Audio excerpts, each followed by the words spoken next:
To complete the setup on WhatsApp after signing up, follow these straightforward steps. This guide will help you get your account ready for use. Step 1. Download the app. Go to your device's App Store, Google Play Store for Android or Apple App Store for iOS and search for WhatsApp. Download and install the app on your device. Step 2. Open WhatsApp. Once the installation is complete, open the WhatsApp app. You will be greeted with a welcome screen that provides an overview of the app's features. Step 3. Agree to terms and conditions. Read through the terms and conditions presented to you. If you agree, tap on the Agree and Continue button to proceed with the setup. Step 4.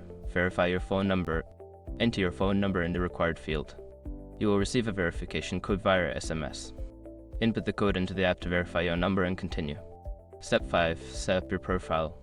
After verification, you will be prompted to set up your profile.